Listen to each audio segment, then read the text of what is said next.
Halo Indonesia, merdeka! Salam jumpa. Di video ini saya akan mencoba menambah wawasan kita tentang filosofi rumah adat suku Pakpak. Suku Pakpak adalah salah satu suku yang ada di Sumatera Utara yang mempunyai hak wilayah di Kabupaten Deri, Pakpak Barat, sebagian Humbahas sampai ke Kodia Subulu Salam dan Singkil. Nah, dalam video ini kita akan gunakan bangunan Gedung Nasional Jauli Manik yang berada di Kota Sidikalang, Kabupaten Deri, dikarenakan rumah adat asli ini sangat jarang sekali kita temukan pada saat sekarang ini.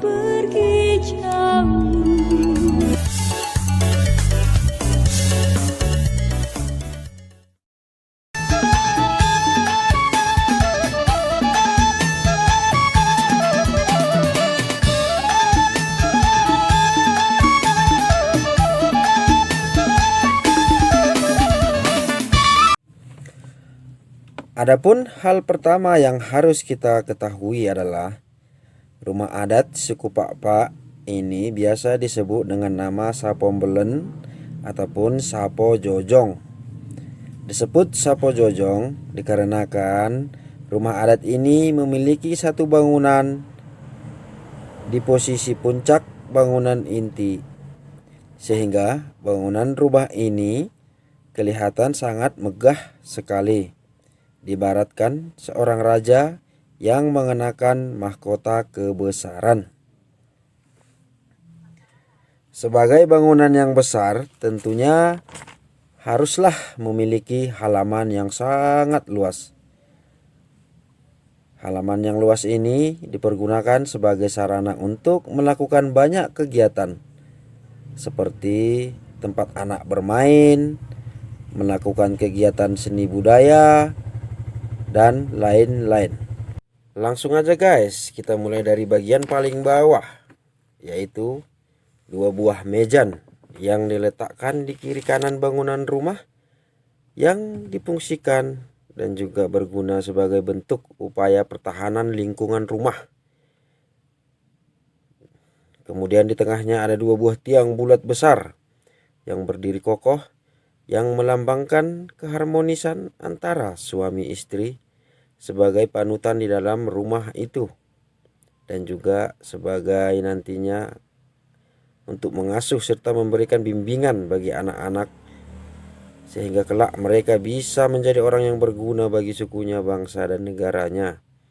Kedua tiang besar ini juga diukir dan diberi dengan ornamen khas suku Pakpak sehingga menambah kecantikan daripada kedua buah tiang ini. Dan selanjutnya ada juga melmelen induk.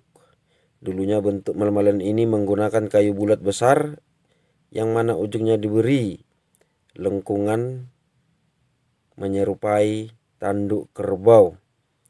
Di dalam melmelan ini biasanya diberi hiasan ornamen gerga, perhembun kumaike, perselimbat, dan di dalam lengkungan itu ada gerga niperkalto. Ornamen gerga kayu bulat besar ini disusun bertindih sehingga bangunan memiliki tungkarang atau juga merupakan rumah panggung pada dahulunya. Dan di tungkarang tersebut biasa digunakan sebagai kandang hewan peliharaan, dan juga seluruh resplang daripada rumah diberi hiasan ornamen sehingga memperindah seluruh bagian luar daripada rumah tersebut. Selanjutnya adalah bengbeng ari. Bengbeng ari ini berbentuk segitiga. Mungkin banyak suku di Indonesia yang menggunakan bengbeng ari seperti ini. Di dalam suku Pakpak, bengbeng ari ini menggambarkan kekerabatan, yaitu sulang silima yang terdiri dari senina atau dengan sebeltek, anak beruh, dan kemudian kula-kula. Di dalam bengbeng ari ini ada hiasan gerga kepala manusia yang disebut gerga nengger. Gerga ini menggambarkan keperkasaan, kekuatan, dan kehebatan laki-laki di dalam memimpin rumah tangga tersebut. Di sekitarnya banyak ditempatkan berbagai macam gerga. Selain untuk menambah keindahan, juga gerga-gerga tersebut mempunyai manfaat dan fungsi terhadap lingkungan rumah itu dan juga lingkungan sekitarnya.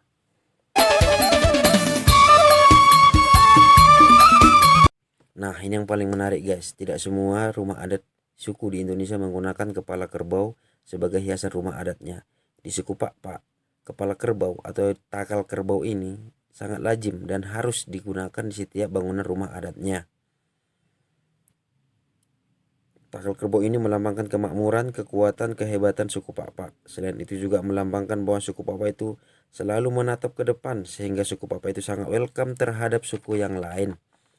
Rabungnya berbentuk seperempat lingkaran yang dalam bahasa Pakpak disebut petarik tarik paras igong kendenggal, yang artinya bahwa masyarakat Pakpak itu berani memikul tanggung jawab besar walau harus menerima risiko demi kelestarian adat istiadatnya.